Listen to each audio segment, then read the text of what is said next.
નમસ્કાર, હું Ramnikbhai P Akbari, Jamnagar chamber of commerce અને industries president Shri Jamnagar chamber of commerce.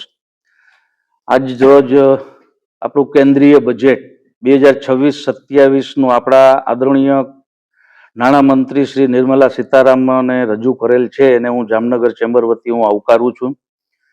આ બજેટ આપણા દેશના યશસ્વી વડાપ્રધાન શ્રી નરેન્દ્રભાઈ મોદી સાહેબનું વિકસિત ભારત જે બનાવવાનું એમનું સ્વપ્ન છે એના માટે યુવા શક્તિ D1 બજેટ ચાલાક બળ આપે તેવું 3 કર્તવ્યના પાયા ઉપર રાખેલું છે. આ બજેટ ઇકોનોમિક ગ્રોથ, પહેલું કર્તવ્યનું એ છે ઇકોનોમિક ગ્રોથ છે.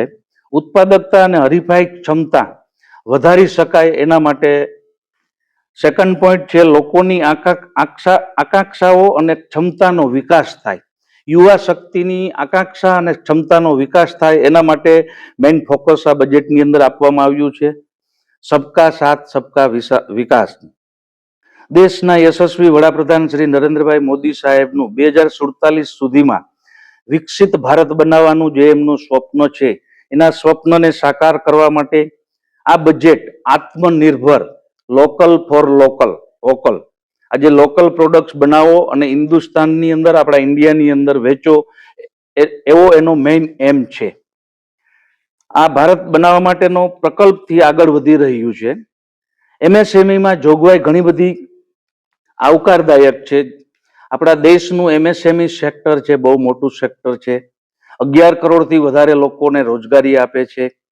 MSME સેક્ટરની અંદર 10,000 કરોડ રૂપિયાનું પ્રોવિઝન કરવામાં આવેલું છે, જેથી કરીને છેવાડાનો માનવી નાનામાં નાની ઇન્ડસ્ટ્રીઝ કરી અને પોતાનું ગુજરાન ચલાવી શકે અને દેશના આવકની અંદર વધારેમાં વધારે કોન્ટ્રીબ્યુશન કરી શકે એવો આપણા નાણામંત્રીનો એમ છે.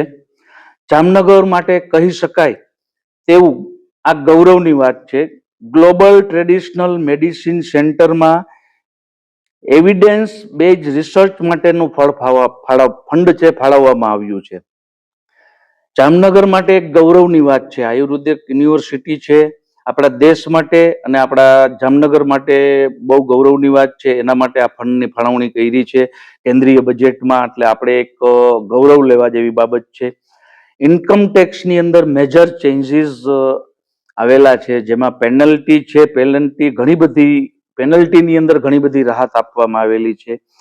પેનલ્ટીના બદલે ફીઝની અંદર કન્વર્ટ કરી અને પ્રોસિક્યુશનમાં ઘટાડો કરેલ છે. આવતા સમયમાં ઇન્કમ ટેક્સના નિયમો અને ફોર્મ નવા અને સરળ હશે એવું આ બજેટની અંદર આપણા આદરણીય ફાઇનાન્સ મિનિસ્ટરે ઉલ્લેખ કરેલો છે.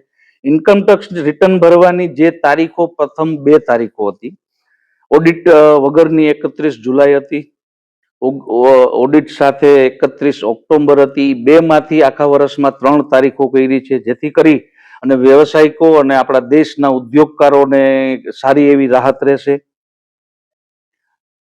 TCS માટે એક જામનગર માટે જે બ્રાસ સ્ક્રેપ જામનગર છે, આ જે બ્રાસ સિટી ગણાય છે આપણા દેશની અંદર, આપણા રિજનની અંદર એક રિલાયન્સ અને જામનગર બ્રાસ સિટી તરીકે પ્રખ્યાત છે. બ્રાસ સ્ક્રેપ માણસો જે આપણા વેપારીઓ છે ઇમ્પોર્ટ કરે છે. બ્રાસ સ્ક્રેપ જે ઇમ્પોર્ટ કરે છે એના ઉપર TCS પહેલા 1% હતું. એ TCS આ બજેટની અંદર 2% કરવામાં આવ્યું છે, જેથી કરીને વેપાર ઉદ્યોગને થોડી મુશ્કેલી પડશે. એનું કારણ છે કે 2% GST છે, ભરીએ છીએ અત્યારે ઓલરેડી એડવાન્સમાં. TCS ભરીએ, આજે આટલી બધી મોંઘી વસ્તુ છે, TCS ભરીએ તો નેક્સ્ટ યરનું આપણે રિટર્ન ફાઇલ કરીએ ત્યારે એ લોકો ગવર્મેન્ટ આપને રિફંડ આપે છે.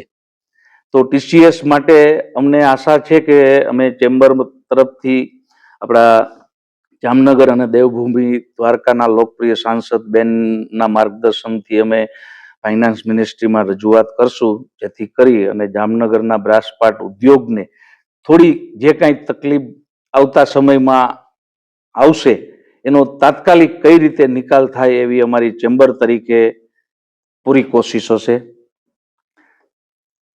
MSMEમાં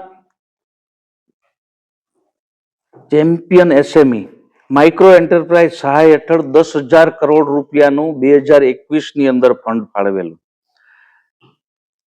એસએમઈ ગ્રોથ ફંડ ક્રિએટી કરવા માટે સેલ્ફ રિલિયન્ટ ઇન્ડિયન ફંડ જે 2021ની અંદર ઊભું કરેલું, જેમાં 2000 કરોડ રૂપિયા એમએસએમઈ એન્ટરપ્રાઇઝીસ માટે ફાળવવામાં આવ્યું છે આ બજેટની અંદર.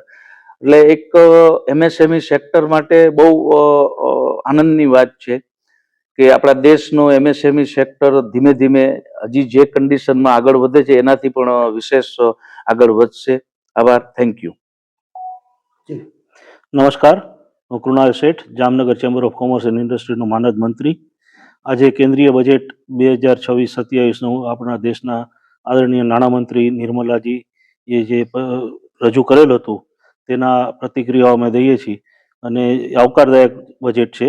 એમાં સૌથી પહેલાં તો રિવાઇઝ રિટર્ન, ઇન્કમ ટેક્સમાં રિવાઇઝ અને અપડેટેડ રિટર્ન માટેની જે પ્રોસિજર જે છે એને સમય મર્યાદામાં સુધારો કરીને સરળ બનાવવા માટેની એક અભિગમ રાખેલ છે.